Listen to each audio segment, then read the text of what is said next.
Welcome to my YouTube channel invincible Palak. और आज है 10 सितंबर और आज मैं फिर से हाजिर हूँ आपके सामने एक और हॉरर स्टोरी लेके। अगेन मैं किसी भी कम्युनिटी गाइडलाइंस को हिट नहीं करती, ये just as a story purpose मैं आप लोगों को स्टोरीज बताती हूँ और ये आप पे डिपेंड करता है कि आपको इस पर बिलीव करना है कि नहीं करना। मैं फोर्सफुली किसी को नहीं कहती इस स्टोरीज पे बिलीव करो। सो आज की स्टोरी ये है जो मेरे पापा मुझे बचपन में सुनाया करते थे। अब मैं एक करेक्टर चूज़ कर लेती हूँ, जैसे बंटी। तो बंटी था, बंटी का गांव थोड़ा बैकवर्ड एरिया में पड़ता था। वहाँ पे रात शाम को लोग जाने से भी डरते थे।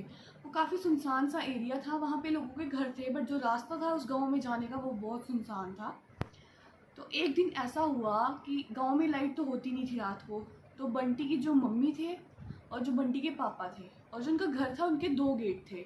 एक तरफ जो मेन एंट्रेंस था वहाँ बंटी के पापा ने रात को अपनी चारपाई बिछाई सोने के लिए, और जो बंटी की मम्मा थे वो पीछे जो दूसरा गेट था जो खेतों के साथ घर को जोड़ता था उधर उन्होंने अपनी चारपाई बिछा ली।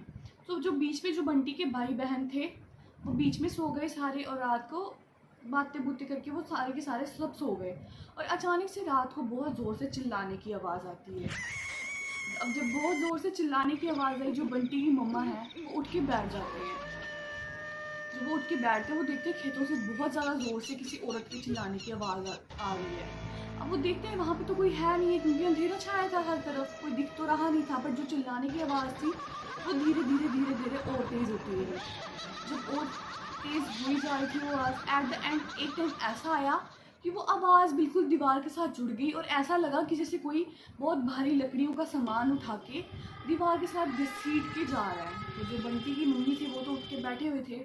अब हम नहीं जानते कि वो कैसी पैरानॉर्मल एक्टिविटी हो रही थी और क्या वो पैरानॉर्मल चीज़ थी। बट उस चीज़ को जब गुस्सा आया वो दूसरी साइड से घूम के जो फ्रंट गेट था वहाँ उसने आके गेट को ज़ोर से धक्का दिया।